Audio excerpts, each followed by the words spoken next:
Good evening, guys. I hope you're all well and welcome back to the Amateur Footballer channel and the Starting 11. Today, we are joined by the same three again. Myself, Joe, say hello. Evening. And Michelle, say hello. Hello. Today, we haven't done our show with the Wales game, so we want to get into that first. I want to get straight into it.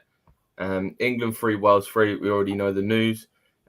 Cast our minds back before the Senegal game. Joe, how did you feel about the game with Wales? I think you guys know how I feel about it. I was impressed, but to be fair, out of every game that we've played so far, it's the one game where I just thought the opposition were not threatening and very weak. And that's no disrespect because, I wanted Wales to sort of progress, being a local country. But I think the players that they've had that have carried them to this World Cup and, to latter stages of the Euros in Ramsey and Bale, I think that quality is gone. Unfortunately, I think they've hit the age where they're a bit over the hill, and they've not really got many great sort of youngsters that have maybe played a lot of top level football. So, thought it was a good performance from England. Thought they dominated, but Wales really, really poor. Other than Qatar, in my opinion, they've been the worst team in the tournament. Yeah, Michelle, what did you think about the Wales and England game? No, I thought it was good. I think the lineup was attacking, wasn't it? I think that's something that we've been crying out for ages, right? I think was that Foden's first start in that game? Yeah. Memory. Yeah, I just think when everyone saw the lineup, everyone was a bit like, oh, Fardney, like, I don't know if Gaff is listening to us, or he just thought, actually, they're beatable, or we should go out and win it. I don't really know what the thinking was behind it, but I would have liked to seen that start personally at the USA game. So this game was kind of a exhibition one. I mean, it turned out to be an exhibition one anyway because Wales are so poor. But yeah, I think it was just quite promising. And I think actually, to be fair, it might be his game plan in terms of actually see what the outfit looks like. Because obviously, we'll go on to talk about the Senegal game. It was quite a similar starting lineup. So yeah, no, I thought it was good. I think it was a positive game. But yeah, as Joe said, Wales were just really poor, which was, it was quite sad to see, if I'm being totally honest. I think they have got some good players, but they didn't look like a threat at all in terms of there was no doubt, even if we hadn't scored, like there was no chance of them scoring. So the worst that was going to happen was going to be 0-0. But yeah, no, it was quite sad to see. I thought it'll be, obviously, I think their manager's left since then, or got sacked. I say sacked, left his position. So actually, it'll be interesting to see how that real rebuild goes. But yeah, I think England looked really positive and looked really strong, which was very nice to see, I think. Yeah. One person I want to highlight as well was Rashford. I thought he was the player on that pitch. I thought he was my man of the match. Phenomenal free kick and a great second goal as well. Meg the keeper and I believe a centre back as well, or a defender. But yeah, overall, I thought it was a great performance. Wales, I didn't have high hopes, especially having a rivalry with them. Same with USA. I wasn't sure how Southgate was exactly going to line up or be ahead of the game. Joe, fair play, he called it. Joe did say it was going to be a battering by England, and it was. But yeah, overall, it was how do you word it? It was a convincing performance that just completely outclassed Wales in every aspect. A question for you two is, what's your thoughts on Gareth Bale? And we can touch upon Aaron Ramsey as well. Is that it now for Gareth Bale, do you think, at an international level? For me, it would. Yeah, for me, it would be if I was the manager coming in. It's really difficult because part of me says, why was he in the team anyway? He's clearly not fit. He hasn't got the legs. Yes, you could argue that he's in the team because he's got a wand of a left foot and it can produce a moment. But when you're having to get through a group where you're playing 3 games, you need more than just a wand, in my opinion. But then he sort of helped to get them there. So did that get him in the team? And can you imagine if they did drop him and they still went out? Everyone would be saying, if we had Bale. So I sort of understand it, but I think this World Cup's come at a bad time for Wales. It'd have been better a couple of years ago when they still had a bit in them. And they got the young lad, Johnson, who plays for Forest. Is it Johnson? Is that his name? Yeah, Up top, who come I on? think so. They had Morale from Portsmouth that come on, who doesn't even get into our first team. To be honest with you, he's a sort of sideways passer. He's good in possession, but he's very, very average. I fear for Wales that it could be another 60 odd years. I hope it's not, but I'm not seeing a lot of talent come through that team. And to be honest, Williams as well. I was expecting a bit more from him. Thought he was didn't have a good game at all. It's very difficult to have a good game when you're being battered, because I thought it was a 3-0 thrashing. To be honest, it could have been more, but just no energy. Wales, no energy, and I think as good as England were, I think most teams of England's stature, I'd class England as one of the big sides in the World Cup now. Will beat Wales at a canter, and I was just sort of hoping for more of a game. It was nice to not be worried. It was nice to sort of sit down and enjoy the game, but I was hoping they would have a bit of a threat, make a game of it. But it was, I'm glad I'm not a Wales fan. And Michelle, what do you think about Bale now as well? Yeah, I feel like it's his last World Cup. He might make another Euros, to be fair. But then I think we've had this discussion before, right? Like in terms of fair enough, because I think him and Ramsey wasn't really starting for their club level anyway, right? They were always coming on as subs. So it's that thing of whether, like, what the experience and what else they bring outside of like what they bring on the pitch. And I think that's the conversation, right? I definitely think he's probably got another Euros in him. But as Joe said, I think it is quite worrying times for Wales, because I can't really see where that kind of talent is coming from. So then you've got the likes of Bale and Ramsey will probably still stay in there for a bit longer than they probably should, unless the new manager wants to make a massive change. But it's like, who do you replace them with? But like you say, that they have been quality players for their clubs before, so you wouldn't leave them out for that reason. Like as Joe said, there could be that moment where they come through, but there's quite a lot of players that haven't had a great World Cup. I guess we'll come on to them later, that they haven't really. I mean, Song's one of them, to be fair, but he's come back from injury. I get that, but quite a few kind of key players haven't had a great World Cup. But it could be the time of year it is as well. Let's not forget, it's like smack bang in the middle of a season, right? So that might play a part. But yeah, it's a shame though, Bal. But I definitely think he's probably got another Euros in him. But yeah, he wasn't offering anything. There are, like, Son, that's a good example of like players that probably were expected to achieve. But I think Son still looks lively, although he hasn't hit a stride. Bale looked like an old man. He didn't have a lot of running in him. He weren't willing to get past anyone. All he was really looking for was a scrap to maybe feed off and smacking. I didn't see anything from him, to the point where I don't know if he should have played. I don't know if he was fit.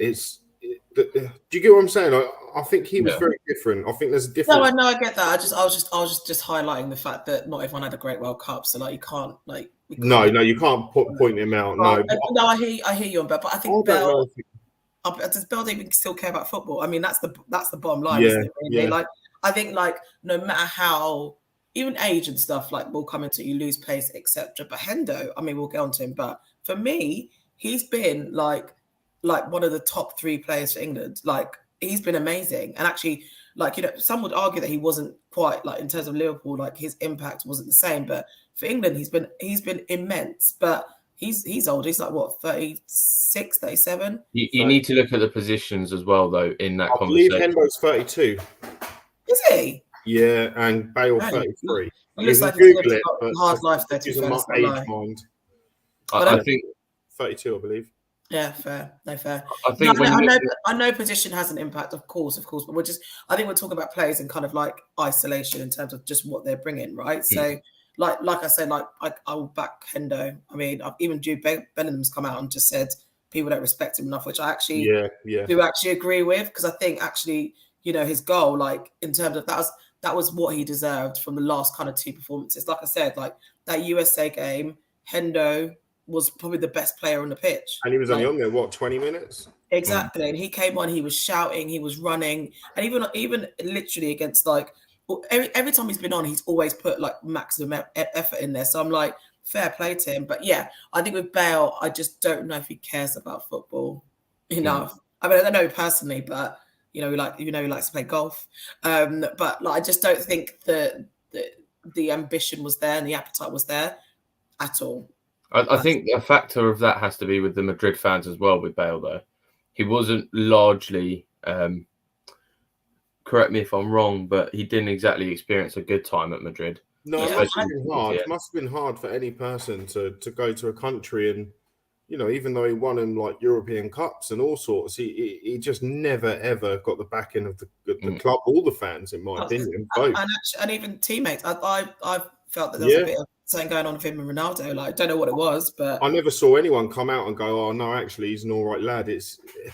I often think you don't have to criticise someone to be critical, and actually, players in his position probably would have had people come out and go, "No, he's good. He trains hard. He's good." I didn't see a lot of that at all. It was all almost silence, Yeah, So I wouldn't have.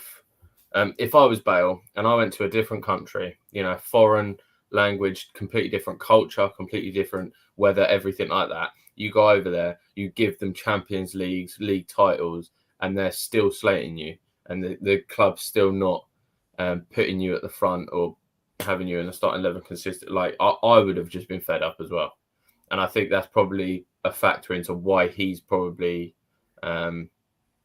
doesn't look that motivated or ambitious to go for it either. You know what, though? I'm just thinking, a question come in my mind.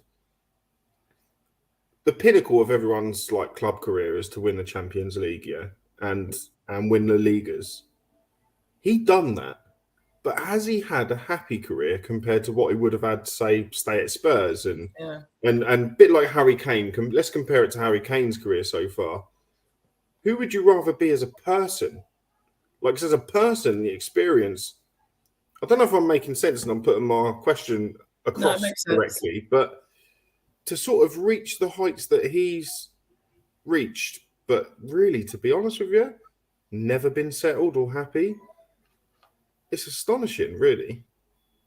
Yeah, and it's a pain with the clubs, right? If you could say he played at Real Madrid, like, Beckham. I mean, that's kind of happened to Hazard, right? We went over there and he hasn't had the best career. Like, I think you're right. It depends, but ultimately, you look at your achievements, and even though it wasn't happy, like, I think that's part of the reason why he stayed for so long, right? He was a bit maybe. Yeah, I've won all this stuff. I can sit on the bench. If they want to pay me to sit on the bench and not utilize me, then. Like, they still play him in the big games, didn't they? They still sort of used his speed but yeah, it's just odd. I mean, yeah, you'll be judged on your achievements, but at the same time, there'll be players that didn't win half of what he's won, and they would have come out of football the other side a lot happier. Yeah, that's fair. I still think if I had to pick a career, I'd still pick Bale's, just off the achievements. Like, if I was Bale. Or if I had to pick a certain, I would still go for Bale. Even the amount of titles in that he's won, he's being like compared to some of the best wingers. Maybe not up there as the best probably we've seen as a winger, but he's definitely up there with top 10. I think because of his career with Madrid, he may have won the trophies, but I don't think he hit his individual potential. Funny enough. You think he could have been even higher? I think he could have been better. And I think there's a reason why you're seeing him fall off so quick at 33. Because, yes, you might lose a bit of pace, but he probably shouldn't look as bad as he does at the moment. But I think that's potentially because of the impact that career at Madrid has had on him. He was quite injured. He was injured quite a lot, though, during Real Madrid, wasn't he? I feel like he did suffer from a few injuries. Which 100%. But maybe hampered. I'll never know were they as bad as they seemed. Was he always injured? I'm not saying he's faking an injury, but with a lot going on, it always seemed unsettled from probably after the first half a season at Madrid. For the next 5 years, it was always unsettled. So, was he always injured? I don't know. You remember that story come out when they said he was injured, and he was like, "I'm not injured." Yeah. No, I've just remembered that, and he was "I'm ready to fit." I'm fit to play, and played for Wales. Well, no, I'm not injured. So there's even been question marks over that. So that was like with who was it? I think was it Lingard or was it Van Gaal who did it? Or I think it was a United player. I think it might have been Lingard when the manager came out and said, "Yeah, he's injured, he's not playing," and they come out and go, "I'm fully fit, mate. I'm ready to play." So if that happens, you got to question the validity of anything. Really. Yeah, true. So I just think he would have had a better individual career, not in terms of honours, but in terms of maybe what he would have left in the tank and happiness. Yeah. Or individual honours, right? Because Harry Kane is like breaking records, isn't he? He's set to break like Shearer's record, all of that kind of stuff. So like goals and most goals. I feel like if Bale had stayed in the Premier League, he would have broken a lot more records. Yeah, and probably done a lot better for Wales because of that. Obviously, everyone always said that your happiness impacts the way you play your football. So maybe, and actually, Harry Kane.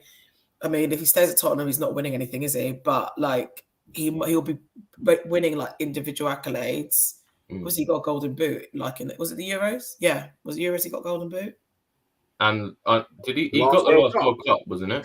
Yeah. So fair play to Harry Kane. Like he hasn't won anything for his club, but literally he's got so many individual accolades. So and that sums him up as a player. Let's be honest. We all know he should have been in a title-winning side. He's that good. Yeah.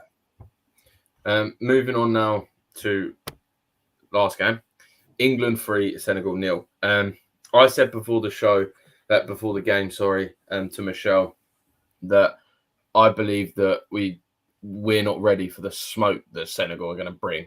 They were going to come out of the gates and they were going to come with fire, and that's what they did. We were very lucky not to concede 2, and I think we got away with it in the first half. The fact we went into half-time 2-0 up, I want to say, was some... Yeah, we were very fortunate to be able to get them chances and score them goals, but also Pickford as well.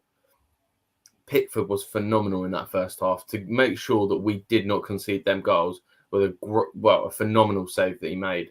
I just think that for the first 30 minutes, 45 minutes, we cannot afford to switch off like that against a bigger team. Because, no offense to Senegal, if they had Mane in that squad, we would concede in them first 2 goals there. Or we would if they came out and we still weren't ready for it and they had Mane in there, I feel that we would have been losing by half time. But what did you two think of the game itself? I mean, I agree with you actually, because it could have gone either way, especially for the African teams. Like, I mean, we've just seen it with like flipping Morocco, like that's amazing. But like they're always believing till the end. But the disappointing thing about Senegal was, as you said, Billy, like the first like half an hour, I'd say they were like it was a good game. It could have gone either way, but they dropped off quite quickly, I think. And I think not having the likes of Mane, etc. I think after a while they just kind of lost. I mean, the second half especially, they lost that edge or that steam or that belief. I don't know what happened to Senegal. Like they literally dropped off. I'm not seeing like an African team drop off like that, especially in this World Cup. So that was a bit odd to see. But it's tiring. Like the games are coming thick and fast. So fair enough, actually. But England, like I must admit, when I saw that lineup, I was like, hey, this is a positive lineup in terms of they're actually respecting Senegal, because I think that's another thing as well. Like it could have gone one or two ways. They could have just like set up like they did for the USA game, and like I said, I agree with you, Billy. We probably would have been like 2-0 down in the first half, but I do think like Jude Bellingham came into his own, and I think that was mainly our saving grace. Like I think he played a blinder. Like he was amazing, like generally, and obviously, unfortunately, because obviously before that game we had like 2 players go home. Obviously, Ben White's not returning. Sterling, we don't know if he's going to come back. So that must have rocked their mentality a little bit. I think, obviously, just what happened with Ben White? He's gone. He's left the camp. Family bereavement, I think. But I definitely think it's a bereavement. I'm only going on what's been said in terms of disparity. Yeah, so he went first, and then obviously Sterling went. Sterling's coming back though, isn't he? Yeah, I believe he will do. He'll probably come back with his whole family. Literally, I'm not trusting anyone in the UK. I wouldn't come back. I'll be like, no offense, I want to keep my family at home, safe with me. I wouldn't want to go back to the World Cup. No, yeah. I'd be flying back. I'd fly back. I Either think with my family or leaving my family with family and somewhere where they're not alone. But yeah, and I think they're only back because of, I think, Sterling's fiance had a work thing, and that's why they went back, because I think they were always coming back anyway. But that was that must have rocked their kind of mentality as well, because obviously in these kind of like tournaments, you're like a camper family, and like you then just spend all that time together. So I think with Sterling, obviously, I don't know if that changed Southgate's lineup. I don't know. It would be good to get your opinion, but either way, I was quite happy with the lineup we went with in this game. So I think it was just very positive. But Jude Bellingham was amazing. Like generally, I think we touched upon it in the last podcast when you were like, actually, if he becomes that talisman, like, you know, it's exciting for England. And actually, I think we saw glimpses of it in this game, which was amazing to see. Like, he cannot not start on Saturday. Like, cannot. There's who's no that? Bellingham. Bellingham, yeah. Yeah. You say that though, but Oh gosh, here we go. the only thing with the lineup that I had an issue with, I didn't see Rashford in it, and the performance he made against Wales, admittedly, it was just Wales, but he still had an unbelievable performance. I feel like Rashford would have been the first name on my team sheet, or the starting lineup. Rashford would have been the first name on it. You know what? He wouldn't have been on mine. Oh, okay. Why? Well, I think Rashford had a good game, but if you watch the game again, the first 25, 30 minutes, and I'm not picking on Rashford, the ball kept getting away from him. He actually miscontrolled it quite a lot. I don't think he had a great game. I think he improved, and I think the goal helped him. I'd actually rate him a good game. I wouldn't have said it was great for Rashford. And Rashford's more of an explosive player. I think he suits Gareth's system if he needs a change to boost the team. I don't think Rashford's a player who is necessarily massively comfortable in possession, similar to Foden. Foden can have the ball in close counters, which, in my opinion, is why England's never won something previously, because they've not had players that can keep the ball in tight spaces. We've always had good sort of attacking players. And I think that's, personally, for me, I would prefer Foden against the bigger teams than Rashford, because I'm looking for, and that's no disrespect to Rashford, I do think he had a good game, but I don't think he started well. I don't think it's as great as everyone else has said, albeit I think Rashford, the squad's so good. It's not a negative argument I'm having. It's a positive one. I think Rashford gets in every other squad and potentially starting lineups of the big teams as well. It's a good dilemma to have for me. Yeah, I agree with Joe, actually, because I think actually he's an impact player, and actually I would felt more comfortable knowing he was on the bench and he could come on and change the game. Like for me personally, mentally, because I was a bit like, actually, if there is a dip in kind of energy, kind of pace, or anyone breaking that back line, you know, Rashford could do that with his pace, etc. So I was more comfortable with him coming on as a sub, and I wasn't that shocked that he wasn't starting, to be fair. One thing I will say actually about the game, which I'm still pissed off about, is Maddison. Like, why didn't he not put Maddison on towards the end? I don't get it. Like, in terms of giving him some minutes, like the game was done. Like, and he might not get minutes now based on the side. Based on the team. Annoyed. That's why I'm so annoyed, because I'm a bit like, actually, and he's played well for, like, you know, let's give him props where it's due. But I thought with that game, it was a bit like when I watched the Brazil game, they swapped Alisson for their third goalkeeper so they can get minutes. I was a bit like, I know that's obviously Brazil was a whole different class, but I just thought Maddison. We could do that, yeah. Yeah, we could have done that with Maddison. And I think actually for anyone's confidence, because I think I saw it in the Euros actually, because Foden was really nervous throughout the Euros, like in terms of those group stage games. He was so nervous. I went to the Croatia game and I was quite shocked that he was very he didn't seem sure of himself. And I think if you just give, obviously as we progress, fingers crossed we progress past France, but you need people to get that nervous energy out of the way. And I think with Maddison, we should have just stuck him on, you know, just for the last 5-10 minutes, just so he gets some game time. And then if we do need to rely on him, we don't know if, like, you know, Sterling's coming back, we don't know what injuries if people are going to pick up, whatever, then he can easily slot into the team without then having to get the nervousness out of the way in the quarterfinals, which is, you know, we need everyone on their A game. But yeah, that'll be my only real criticism of that game. It was a great game, but yeah, that's my only bugbear Maddison should have got some minutes there. And I would just like to say this is why I kept with Pickford, because international keepers, I've said this before, for England, they've scared me over the years. I'm just waiting for the next big fumble. And to be fair, he's played a lot of England games at big tournaments now. He's made some saves. The one against Colombia last minute where we should have gone out, really. I don't know how he saved that, which go in top corner. That save against Senegal, I personally think from what I've seen and comments that people have said, it's an underrated save. The ball's hitting to the floor. You've almost got no time to sort of react. And he does react slightly to just get in the same height vicinity of the ball to get enough on it to save it. It's a fantastic save. And goals change games, right? So if that goes in, so match-defining save.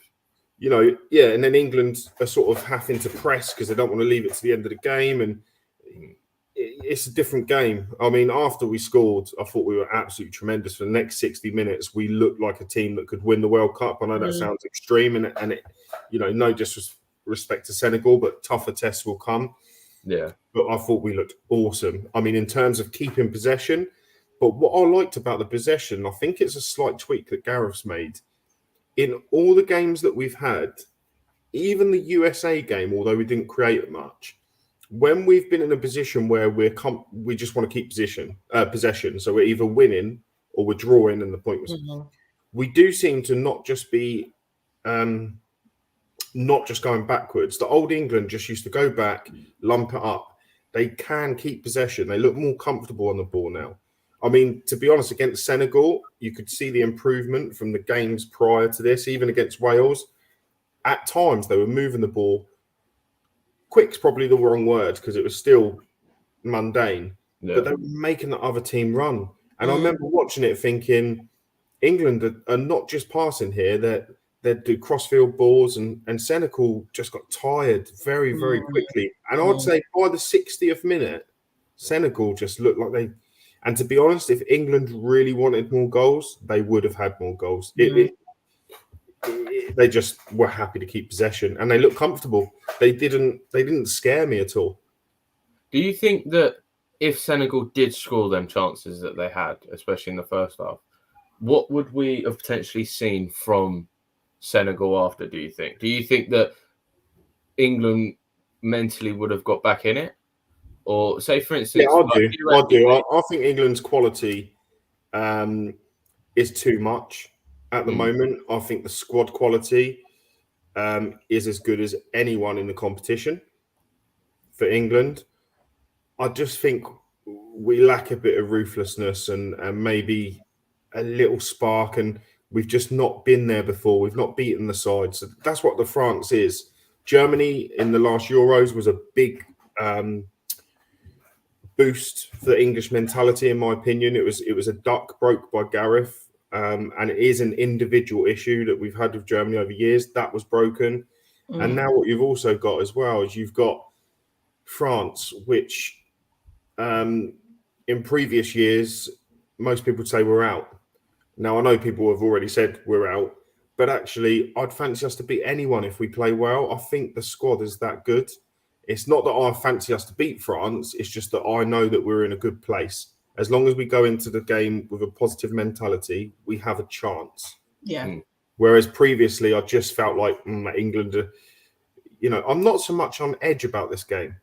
This game for me is, are we as good as we say we are? If we're not as we say we are, because that's the old England, are we as good as what we've seen in snippets? Because as an England fan, in terms of chemistry and youthful talent, people will say that, and they're fine to disagree with this. They talk about the golden generation, but in terms of application, chemistry, and young talent, this is the best England side that I've ever seen. But then I guess actually it's interesting because obviously we've had 3 clean sheets, right? I mean, I that's not going to happen with France. I mean, that's the first time our defense is going to be tested, right? I mean, well, Maguire is in by Opta ratings, he is in the starting 11 World Cup players this year. Yeah, which is He hasn't. That's been, what. That's why ratings. I never listened to them completely. Stats and he's been okay. He's still had a couple of instances where it's been, come on, Harry, come on, sort your head out. But yeah, stats wise, he's in the starting 11. I don't know if anyone else has read that. But he has been solid though. Actually, I have to admit, like I need to almost with Maguire take my Manchester United head Maguire away and actually just look at what he does for England. And actually, in his competition, he's done okay. He's done better than okay. He's done well. Yeah, he's done better than okay. And when you look at probably one of the two of the biggest places that were up for grabs, I would say this tournament was keeper and centre back. And I would say striker was up there, especially striker was up there, but people were heavily talking about changing both Pickford and Maguire. And you know, Gareth keeps faith in what he believes will be delivered. So let's see. If Gareth was to ever win one, he would be a messiah, and everyone would say he's an absolute genius. But we'll see. Moving on to this comment now from Andrew Thompson saying, "Happy birthday, Michelle." Thanks. Oh, happy birthday, Mitch. We didn't even know that. Didn't know. You did. I told you after the last week's show. We said Joe's birthday was last week. I was like, mine is next week, Monday too. A week apart. Oh, happy 21st. You weren't listening. 21st. Yeah, we don't listen. That's I figured. Don't worry. Andrew does. Thanks, it's Andrew. a big one, 21st then. Yeah, 21st now. Yeah, exactly. I mean, just rolling back the years, guys, looking younger every day. Yeah. Although with Jesus' injury. Oh, yeah. Very quickly, guys. Getting old very quickly. Let's not lie. That's a shocker. We knew this was going to happen, though. I did call it. I did say. Yeah, but you got Eddie to come in. You got Eddie to come in. Don't worry. I'm hoping this causes us to buy someone. Oh, you have to. Oh, do you know what? Even if he's not injured for that long and he only misses the first game, you still buy someone, because the only thing I'm saying is you won't necessarily need a centre forward, because I believe Martinelli can go central and you could possibly play Smith Rowe on the left. So if you can get a player that's obviously ideally centre forward, but if you can get someone who can play in a front three and potentially play central with that, then that's okay. I'm just thinking there's not many. There's talks about Sane. I've seen rumours, but I don't know how true those rumours are. Yeah, I mean, I think it's like Sane would be good, or Ivan Toney would be a good backup. Might be banged up by that. I'm joking. I would think that's have a bet on that. Like, if I was Toney, I would take the. It's difficult. I wouldn't want to take it if I was Toney, only because I wouldn't in that stadium. Mate, I wouldn't be guaranteed game time, and I think the level Toney is, he deserves to be starting. He will be if Jesus is injured. Toney could come into Chelsea's team and he would start, and he would deserve to start, because Toney has been, well, we had this debate with Wilson as well, over Toney and picking him for the World Cup, but I think Toney's honestly one of the best strikers in the Premier League at the minute. No, he's a Liverpool fan, so I know he'd go to Liverpool given an opportunity straight away. He's already said that. But, okay, we don't want him anyway. They have already done an interview and said one of the top four coming for you: City, Chelsea, Arsenal, Liverpool, and he was like, "Yeah, I would consider going." Yeah.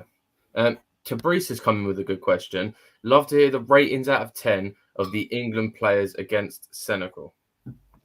No, I've been that. It's Tabrice's question. So, starting off with Pickford in goal, what would be your ratings? I'm going to give him a 9. 9. I think with keepers, you can sometimes be a good keeper. You might have that one moment in a game, and he had that one moment, and he come out excellent. So, might be a bit inflated for other people, but I'll go 9. I would say 8. I wouldn't say 9. I agree.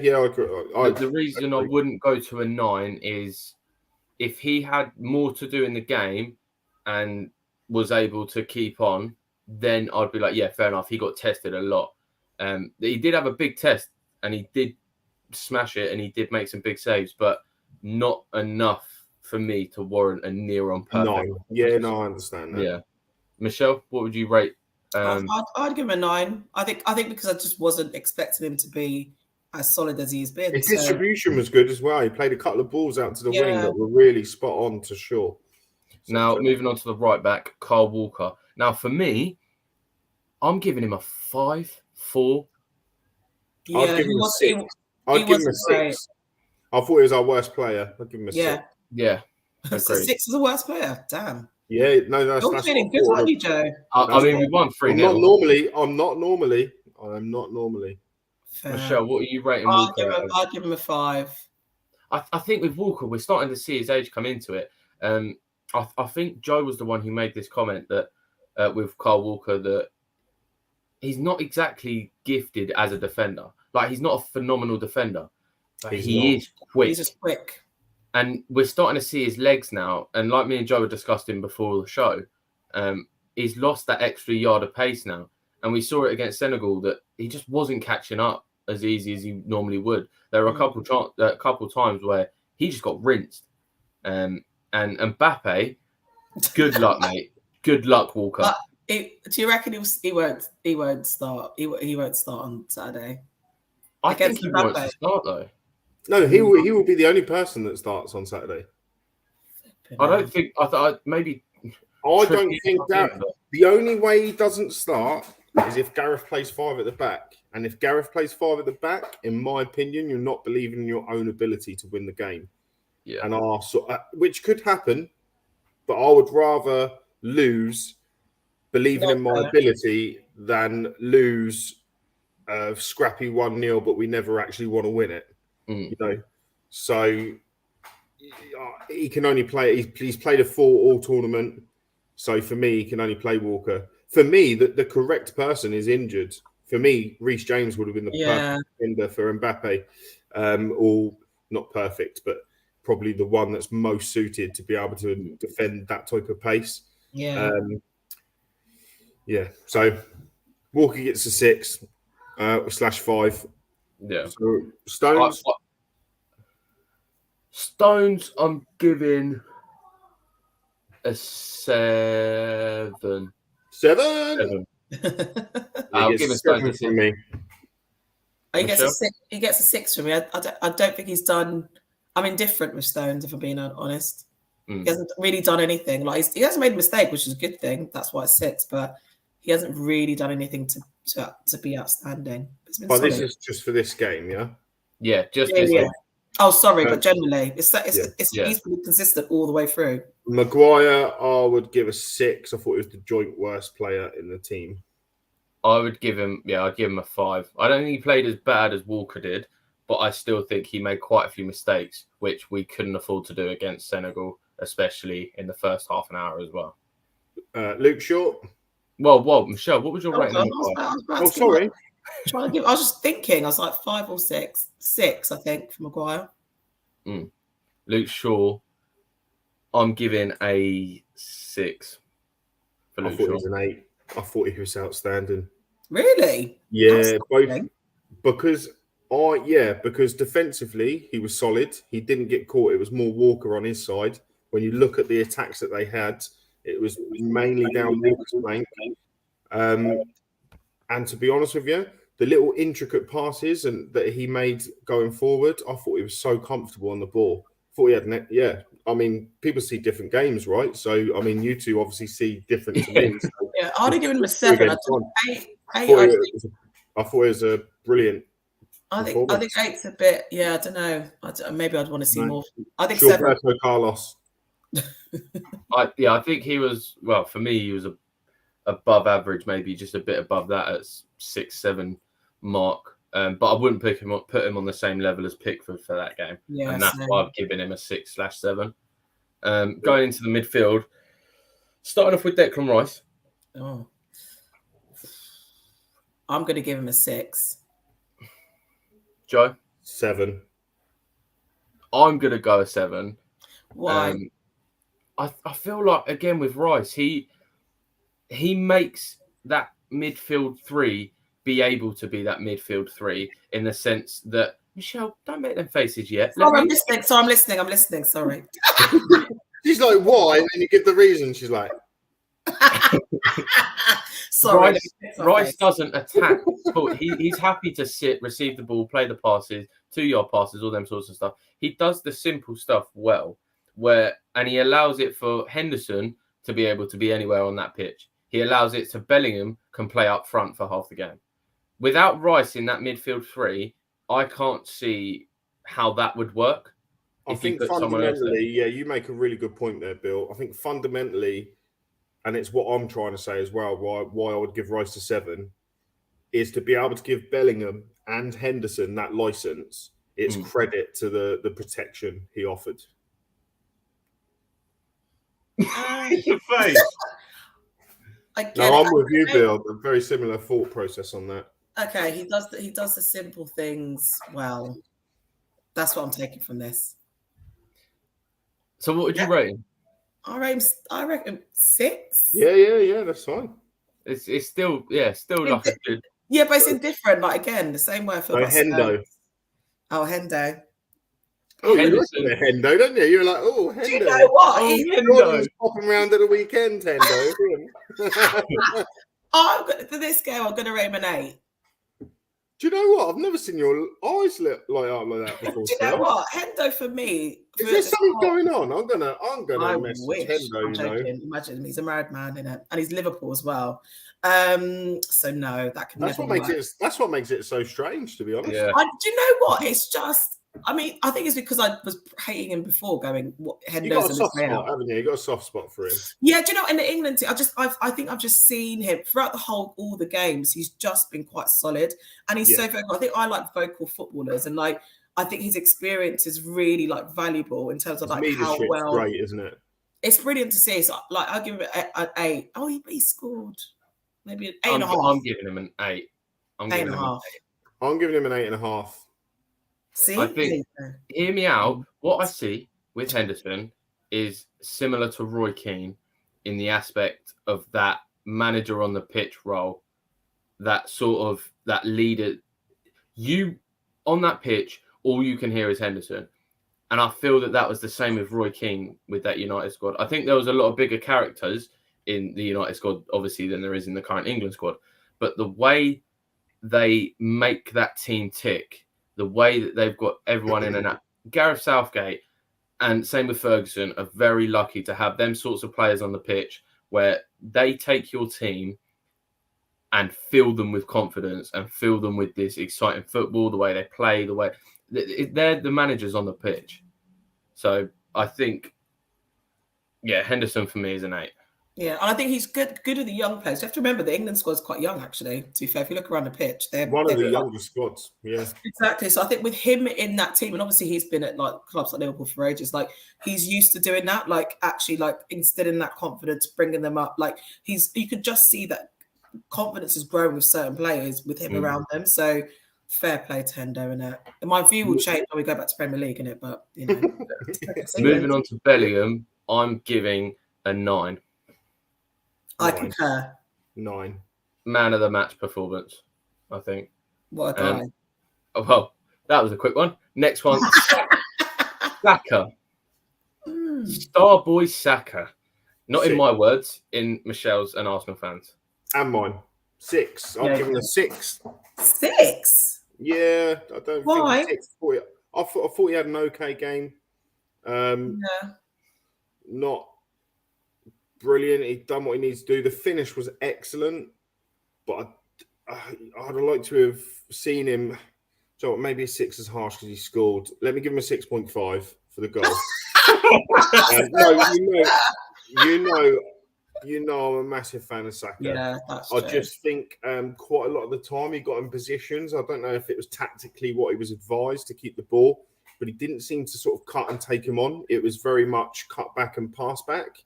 I think Saka's at his best when he's sort of taking on and going on runs. He had a solid game. He'd done nothing wrong, and the finish was excellent. But I just wanted to see a little bit. He's probably the one out of the team. I mean, he's my star boy. He's my favourite player. He's like my favourite player at the moment in life, anywhere in the world. No, seriously. God's honest truth. but yeah, I just didn't see it enough from him. Great little run in the box, and the finish was class. So maybe I'm being a bit harsh, but it's just the high expectations I've got of him. I think that without that goal and that run that he made and the finish that goal was, for me, without the goal, I'm giving him a 4-5. But with that goal and how difficult that finish was to be able to almost lift the ball and just clip it, I'll give him a 6.5. I think that's a fair result. And I'm going to take off my Chelsea glasses, Michelle, before you start thinking. Taking off. Hold on. The Chelsea glasses are coming off, right? Saka hasn't been anything. He's underperformed with my expectations. Throughout the whole tournament. We're talking about the whole tournament now. The whole tournament, I haven't. No. You not seen the first game? No, not just the first game. No, I think he's been good. He's exciting. I actually think Senegal's his worst game. I think he's been really good. But from what I'm saying is my expectations of what Saka was going to be in the World Cup wasn't as high as what he's doing. He's still playing well. Let's just say this. We need to not clip this, but let's just freeze the moment. We're talking about, how old is he? 21? 21 now, yeah. Talking about a 21-year-old kid, really, who we're saying has not had a good World Cup. He's got 3 goals. Scored more than Kane, hasn't he? No, but he's got 3 goals. People have gone 3 tournaments not scoring, let alone 3 goals in 4 games. I mean, this is what I'm trying to say about the England squad. We're here giving people 6.5s, and they've got 3 goals. I was going to give him 7.5. I'm just going to put it out there. 7.5. Do you get what I'm saying, Shell? No, it's fair. I'm taking this moment to positively look, because I agree with Bill, 6.5, but even our 6.5 players scored 3 goals in the tournament. It's wonderful. Let me ask you a question, Bill. Every time he gets the ball, do you get excited that he's going to do something? Yes. Okay, fair. That is such a key question. That's a great question, Shell. Thank you, Joe. Thank you. No, do you know when you watch football and you're a football fan, it's not even butterflies. I don't know how to describe it. It's like an energy. Even if I'm watching a team who I don't support, you feel the energy of good players, and he gives that. And do you know what? Some good players don't give it to me. I'm gonna need to. Don't get back. Joe's talking about another whole other thing. We could talk about that offline, Joe. You know? That's a different channel. I need this logo to be currently on screen, Bill. Because I need this, because if this gets clipped, I'm going to hell as a Chelsea fan, right? So I need this just to know that I am a Chelsea cloak. Right, hear me out. When I watched the Argentina game versus, who did they even play against? They won to Australia, right?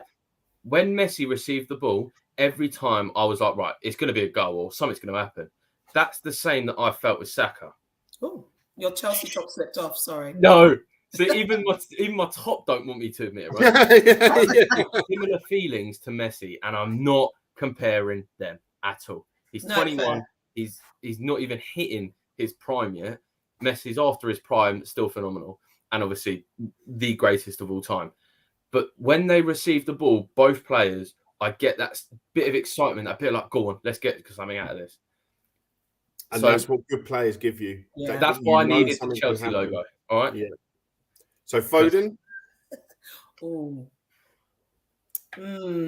Again, with Foden's probably one of my biggest. I'm going to give him a 7.5. Okay. Yeah. For me, Foden's been one of the biggest underperformers of my expectations. Do you think so? Yeah, I really didn't. I think I'm just having high expectations for the team. I think that's what it might be, because Saka's obviously I made my comment about Saka already, but with Foden, Foden only came up. His first start was Wales. Yeah. So think about that mentally. What does that do? Like I said before, in the Euros, he was very nervous. I think like this. I didn't see the same nerves from Foden. No. Maybe Regardless of Croatia his game. performance, no, the Croatia game, you're bang on. Okay. What I'm saying is, when he played, he didn't seem comfortable. But these last two games, even when he's not playing well, he looks a really different, complete player. And I actually thought he was. And the reason I like Foden is not just because of his creativity. He's one of the players I believe can hold the ball in tight spaces, and it's so key when you play the good teams. Very technical. You have to thread it through the eye of a needle, and he is one of the players that can do that. I mean, the last goal for Saka was threaded through the eye of a needle, literally. And when you play the good teams, you just don't get the same amount of space. And I just think players like him are a dream to have. And I actually think, in my opinion, he gets in every starting 11 of every team that are the World Cup currently. Big statement. I need to think about this. It's massive. No, hang on. I know it can.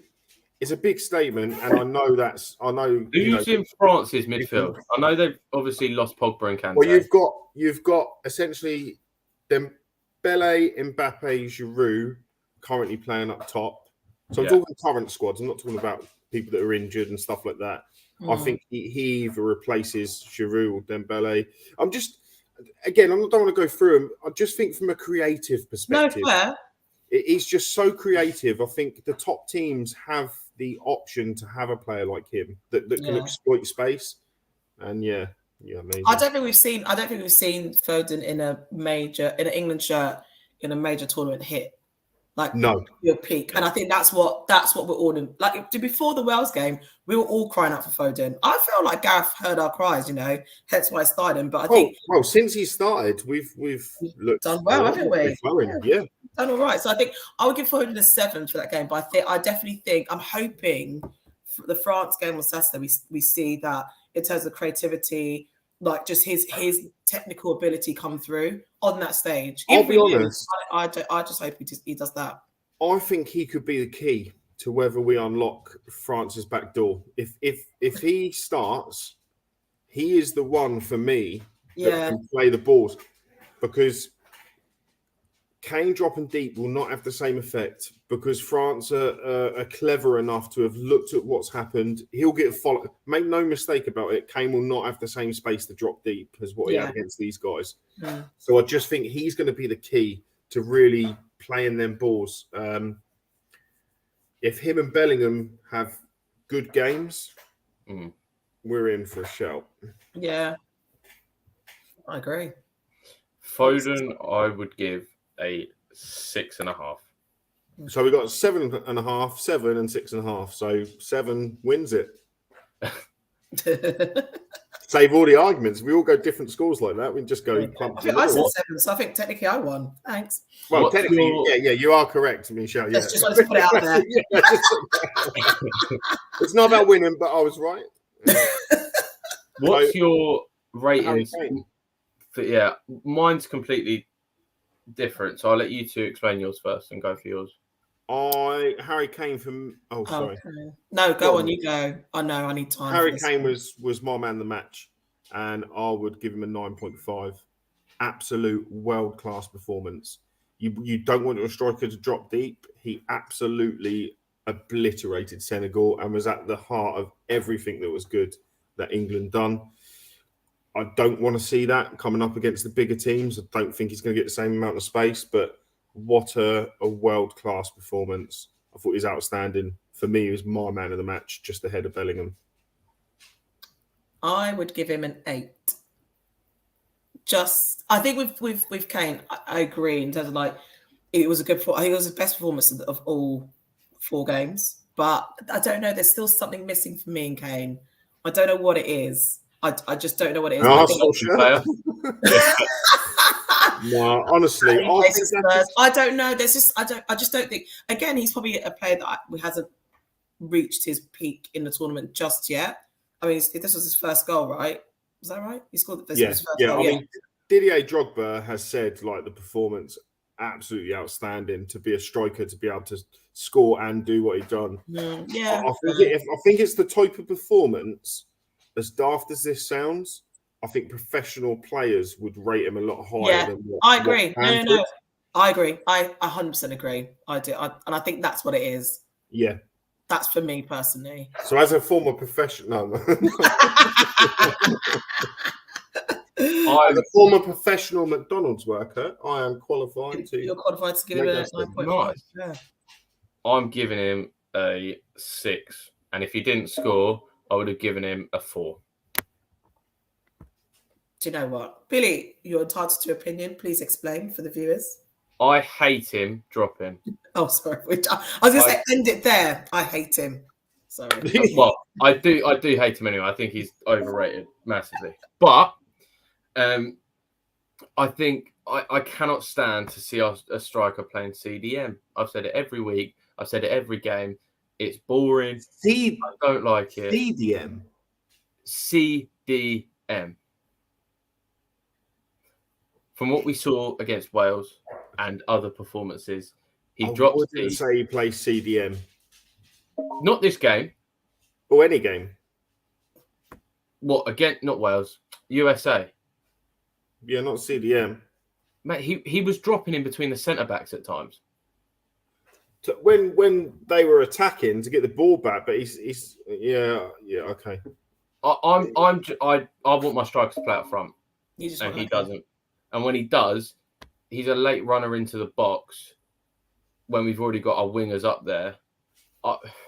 Maybe it's a Chelsea thing. Maybe it's just because excite you. I just like a striker to play up front.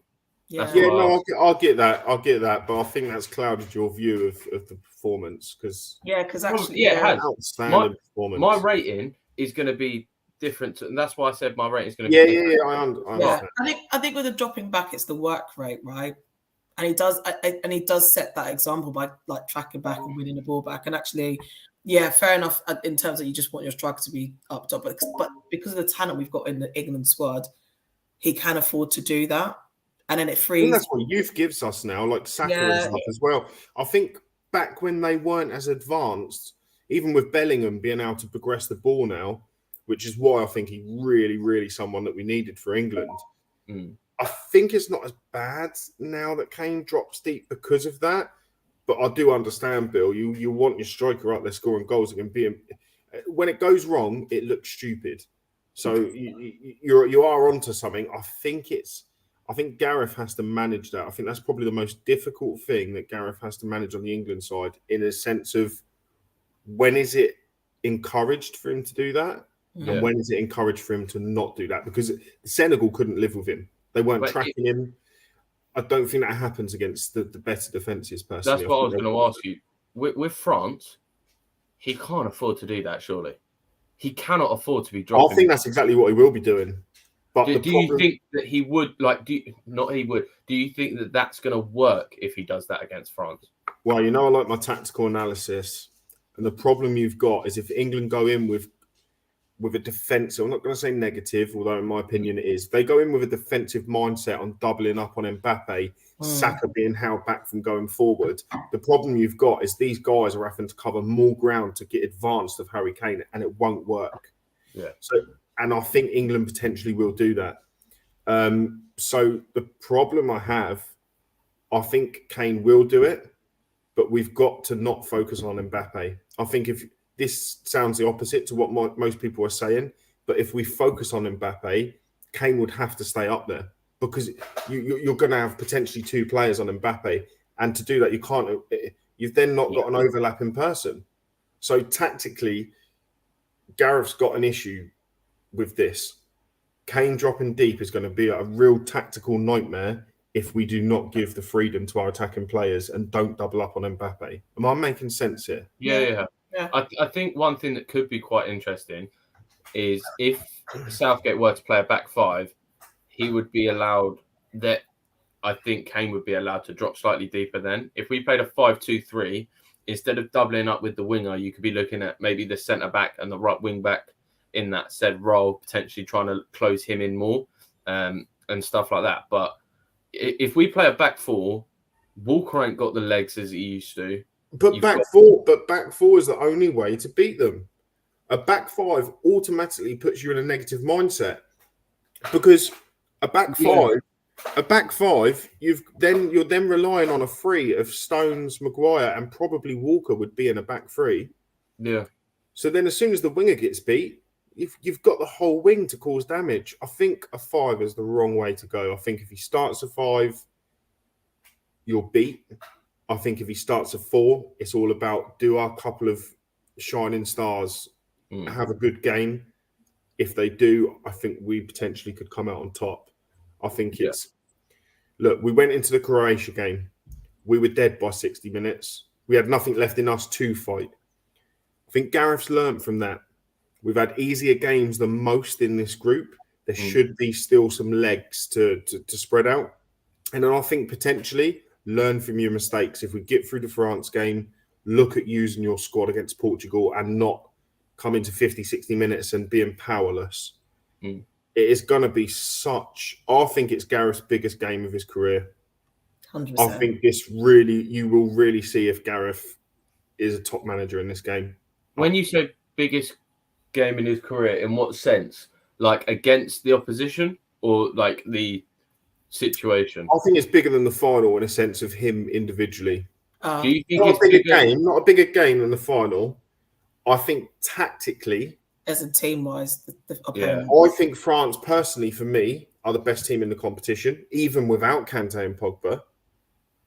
I think tactically, if England can go in positive and play similar to what they played against Wales and Senegal, but just maybe not offering a license to both Henderson and Bellingham, maybe just choosing one of them two to sort of do that job, I think you could see a really good result. But I'm just fearful that Gareth is going to fall into that negative, let's hold on and try and pinch one.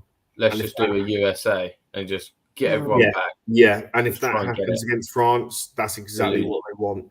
Yeah. You know, people are used to England. Let's be honest, other countries are used to us bottling it. Yeah. And Germany was a really good performance. I think to me, that's the other performance that really... but even that game, to be fair, Gareth didn't necessarily get it right. I don't feel like we 100% won that game. We just won because it was quite 50-50. Yeah. I don't think you beat France if you're 50-50. I think it's 50-50 they beat us. Yeah. Because their 50's better than ours mentality-wise. So, quickly, as quick as you can, what would be your lineup for the England game and what's your score predictions against France as well? Joe, starting with you. What would be your lineup for the England? Pickford in goal. Walker. Stones. I would actually consider swapping Maguire out for Cody, but I can't because he hasn't had any minutes, so I have to go Maguire, sure. I would then play Rice in the hole with Bellingham and Mount. I would then go Foden, Kane, and Saka. And it's just because Mount hasn't necessarily had a good tournament. I just think that we're going to need experience levels your head. I don't think we need level heads. I think we need winning mentality heads. And that's what Hendo's got, but I just feel the quality is going to have to be there. And I think Mount offers a lot of legs and a lot of protection from running back that Hendo might not offer. I just fear from Hendo. I want him in my team, but I don't know if experience is what we need for this game. Yeah, that's fair. I'm going to be very quick and just say I'd actually go with the same starting lineup we started with Senegal, just for ease. And the reason why, actually, I think we do need Hendo in a game like that, because he has played Champions League finals. And I think that's where you play against, I mean, I think, look at the France team, like you play against that level, that quality and that level. I think we need that mentality. How teams, and Liverpool especially, I don't even know like how I'm bigging up Liverpool in this show, but whatever, but how they go into those games, those Champions League games, like it is that kind of winning mentality. And I think that's exactly what we need. I think Mbappe is a problem, but Giroud, they've all played against Giroud at some shape or form, or with him. So Giroud is so underrated. It's mental. He's massively underrated, but like they know him. Like it's not like he's an Mbappe. Mbappe is a problem, let's not lie. But I think you do need that winning mentality. So I think I will go with the starting 11 when we started with Senegal, because I think there's a momentum there. There was actually, I think towards the end of the game, there was a buzz naturally, right, from the whole team. So that would be my call. But I do think Mountain hasn't had a great competition, let's not lie. But I think Hendo's experience will be valuable in those situations. Yeah. Because if we go down, I'd want Hendo by you need someone to pick everyone up, and we probably will go down. Score predictions, I think it'll be 2-1 or 3-1 to France. I think 3-1 France. Actually, I was going to say exactly the same thing, 2-1 or 3-1, but I'll go 3-1 France. I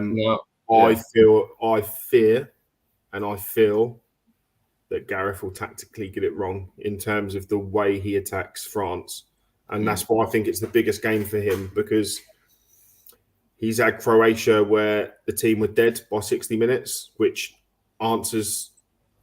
it gives you an answer straight away that it should have been a different side. Whether you look at, maybe ifs and buts, no. They scored after 5 minutes, celebrated like they were going to win the thing, and by 60 minutes were dead. It was immature and it was the wrong call from Gareth. They then had the final against Italy, scored early again, very, very similar. Absolutely dreadful for the rest of the game. And when we look back at it, not ever did we actually get it by the scruff of the neck and try and win it. We stayed in it for penalties.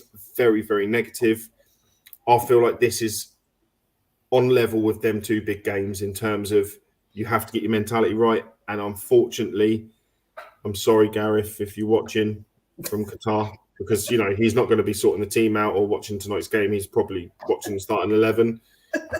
But I fear that you'll see in England where we go back to, why aren't we attacking them? Why are we just consuming this pressure? And see, it's weird, Joe, because a couple of weeks ago, I remember you saying that you take your chances and you think that England could beat anyone in the World Cup. Yeah, I agree with that. I'm still agree with that. I think England can beat anyone. I don't think anyone's miles away. I think if we've got the mindset, I don't even think I'm not sat here. I don't think it's a massive task for England to beat France. I rate us that highly. I just think the setup will be negative again. Yeah, no, I'll stick to that. I'm positive. Yeah. I'm not going into the game thinking we'll get beat 3-1, but we're going to get beat. No. It is open. I think they'll beat us 3-1 because of how I think we'll set up. In terms of the game, it's anyone's. France should be just as scared as us as we are of them. Yeah. I'm no longer golden generation. This is the generation with real chemistry and real talent. And make no mistake about it. Nobody wants to play England at the moment. I think it's the first time in my lifetime. They'll never tell you that because they wouldn't want to give you that confidence. First time in my lifetime that I can comfortably say other international teams would be going, Saka, would you have him in your team? Yeah. Bellingham, would you have him? Yeah. Kane, would you have him? Yeah. And I could probably say 5 or 6 people that comfortably most sides would have in their squad, possibly even in their starting 11. So no, Bill, I'm still optimistic. It's just that realistically, you think Southgate will fail at the final hurdle, sort of thing. I just think it's another one of them big games. And from what and history tells me, in these big games where he has to get it spot on and have a bit of courage, they've sucked this out. They've sucked themselves almost too deep that they can't get out of it. Yeah. So I'm going to quickly run through my lineup. It's going to be different. I do apologise. I'd still have. It's actually quite similar, to be fair. I'd have Pickford, obviously, Walker, Stones, and for me, Maguire screams this game in the sense that he offers that aerial battle that is what Giroud is quite good at and what he's known to be good at. So Maguire is going to be able to in my opinion, I think Maguire is going to be equal to match that and sort of diffuses that side of the threat. Their attack. Yeah. I would play Trippier. That's a Giroud hat trick now. I would play Trippier left back. I would then play a midfield 3 of. You both have good points over Henderson and Mount, and I'm thinking, am I going to look for experience and someone that's going to lead this team in the pitch, or am I going to look for someone who is going to be just that young, hungry, just wanting to get in this game.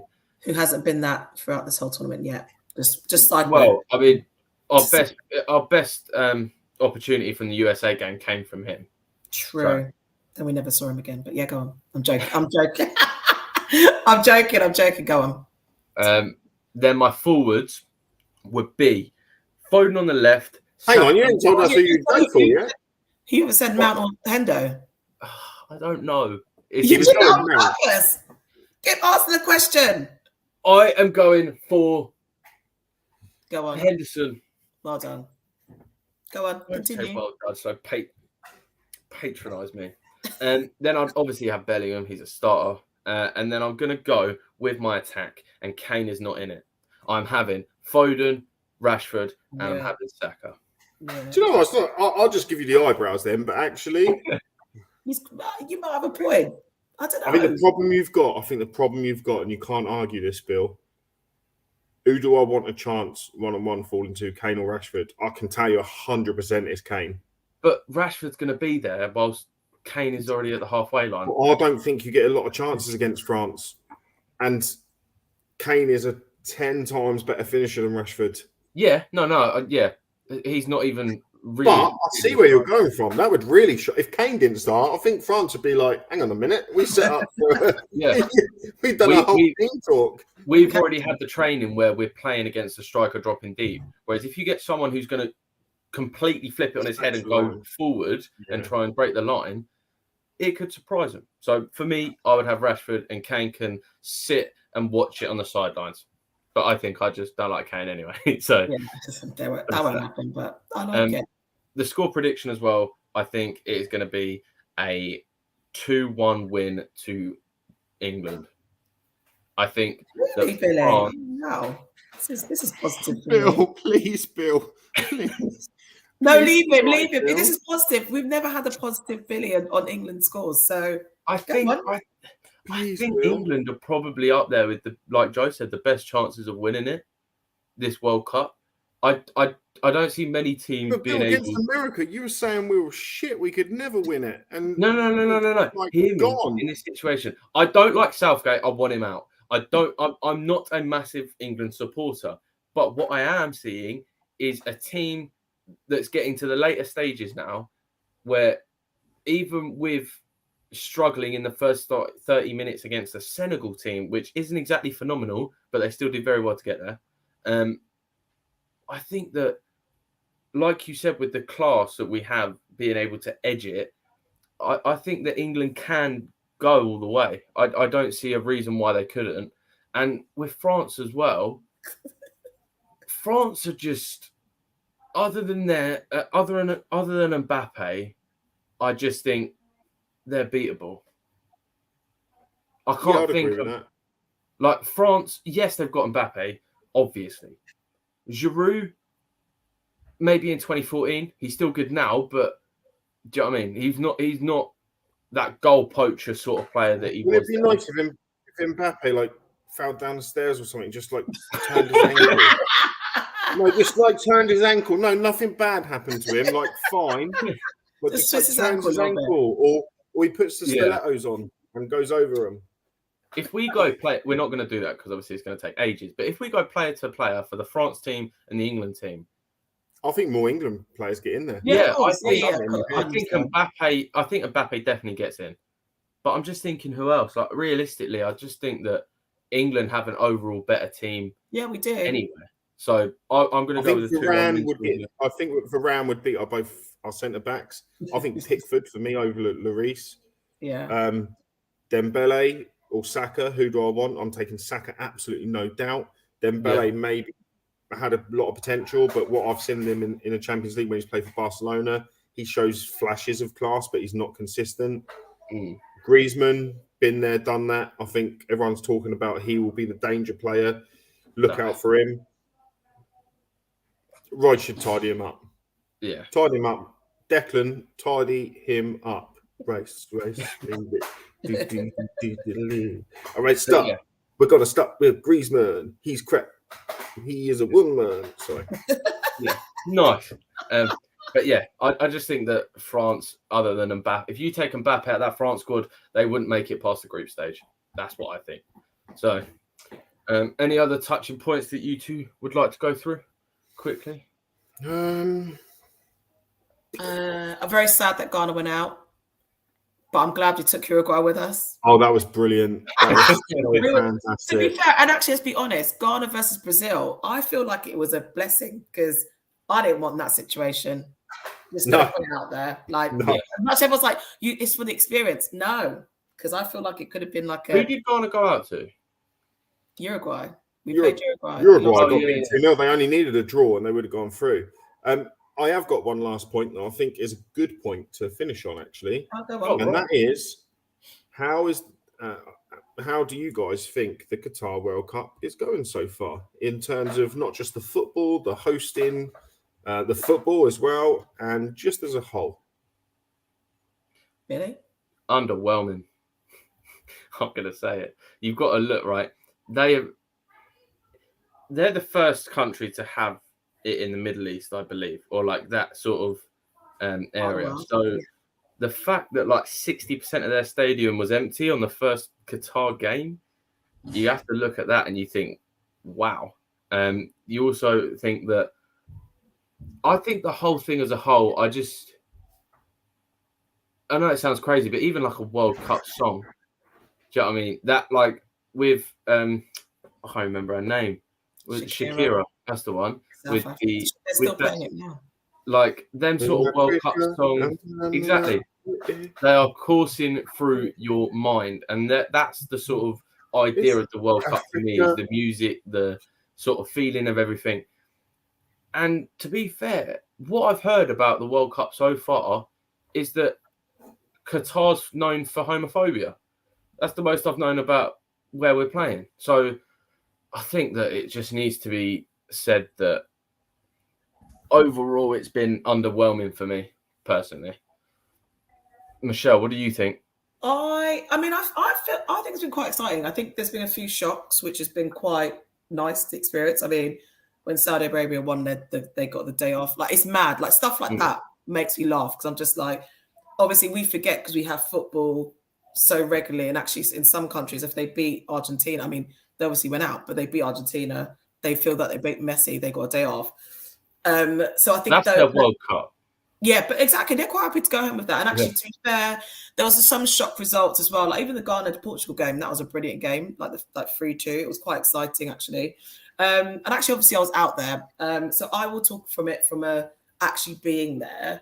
And I have to say, the hospitality is off the scale. Like literally, like from the moment you walk into your like hotel, even when going into the game, like they were apologizing for like searching you. And I was just like, it's fine. Like you're meant to. Fair enough. Granted, in terms of like the stadiums weren't full to capacity, but I think that has partly to do with where it is. And actually, obviously, in terms of like, you know, their politics, we all know their politics are off. Let's not lie. Like, you know, people don't feel safe there. I thought about it twice whether I should go or not. But obviously I love football, so I was like, let me concentrate on the football. And actually for the football, it's been brilliant. Like the hospitality has been off the scale. Like they have like, you know, the game scores projected on buildings. They've got all like stars of each play. Like it's mental. It's like a footballing festival. I think personally, out of all the World Cups, this would have been the one where you felt like if you were there, it felt like you're at a World Cup. Like it's all like everything is in one place. Look out your window from my hotel. There was a stadium there. Look to the right. There's a stadium there. Whereas obviously when it's in the UK, it's in Manchester, it's in London, it's in same with Germany, it's in Berlin, it's in Hamburg, it's in wherever. So everyone's traveling everywhere. But when you walk down the street, like everyone was like wearing their flags. The fan zones were I didn't see any fan zones to be fair. And actually the alcohol situation. Do you know in the UK we can't drink during the game anyway? I mean, in the 15 minutes, people piling a lot of pints then, but we don't drink during the game anyway, so that's not a massive thing. One thing I will say is like the merch and the fan zones weren't really that key. But I don't think they were about making money. I mean, they don't need any more money. I think for them, they were just trying to prove or just to showcase their country in the best light. And I have to say, the hospitality has been brilliant. Like, there's been videos of people like getting sweets, getting all sorts, and like I saw like a dance battle between like some like random fans. It has been, I'm not gonna lie, it has been like amazing. obviously politics and, you know, the controversy, that's not great. And I think, you know, that stuff should have been sorted out before we got here. And being at this time of year, I think that's where you talk about Billy, like you're missing the song and stuff. There was no time to figure a song.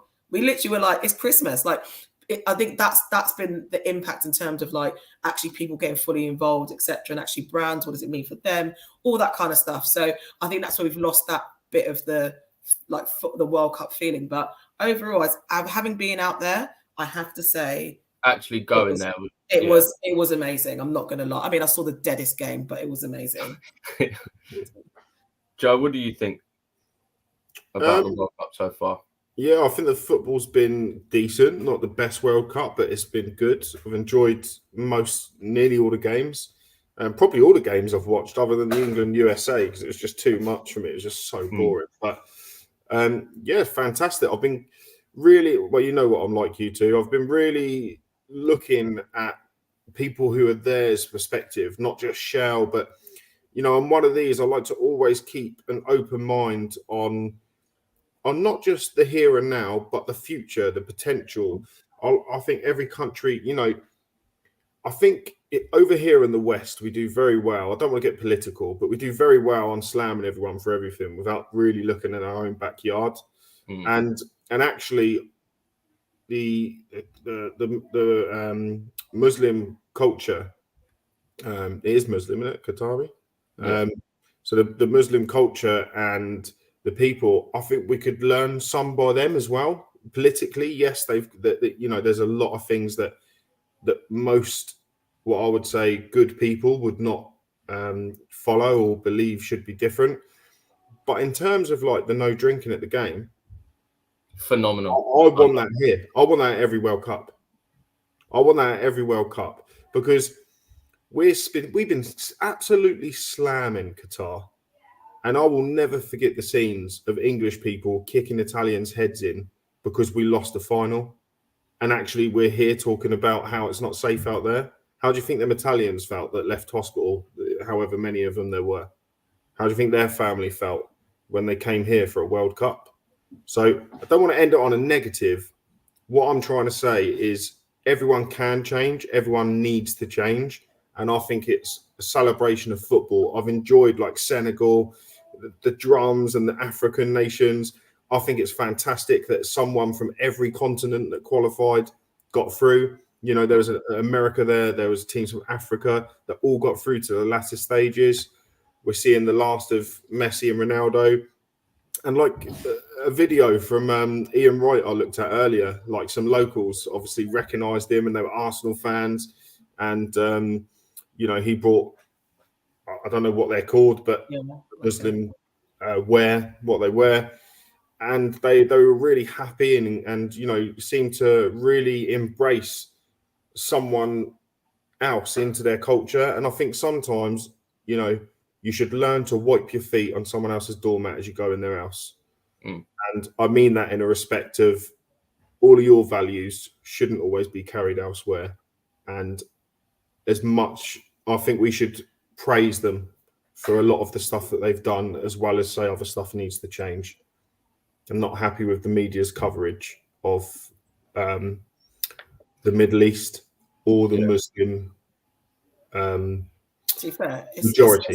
It's from it's the West's coverage of every country that's not them. Like I mean, being of African descent, I've seen it as well. Like even South Africa, when that World Cup was held there, the similar things was being said and reported. Yeah, everything's wrong. Everything's not safe. So I think it's just the Western viewpoint, right? And it's sad. It's got to have to change, but at what point does it change? I don't know.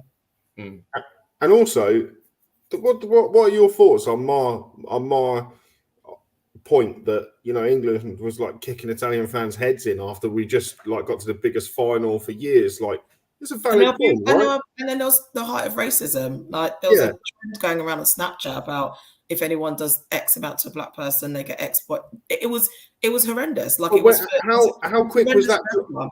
How quick was that dropped and never mentioned? Yeah, we've been going on about all of the bad points of Qatar for months and months. I just think coverage needs to be fair, and I've not seen any coverage. Or actually, I see one bit of coverage so far that is actually looked at the stuff that Qatar have done well. Yeah.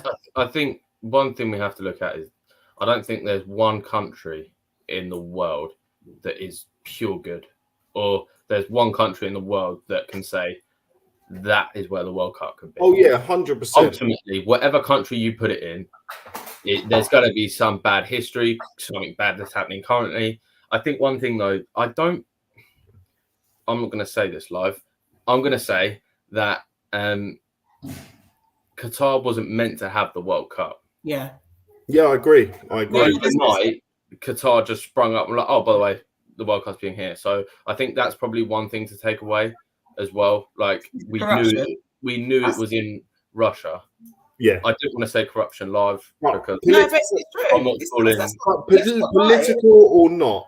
I think fundamentally we can learn from every continent and country's different values, and I think we're so often looking for what's right that we lose the actual point of everyone getting on, and that is everyone having their individual values and respecting it. Yeah, we can never look for a world where everyone's aligned, but we can look for a world where everyone is respectful. Joe, that is phenomenal. that last comment there, that's going to be at the start of our new show, at the start of our new episode next week. Guys, we're going to leave it there now. It's been a pleasure as always. Thank you for coming on, and we will speak to you next week. We're not sure what day yet, but Bill, he's coming home.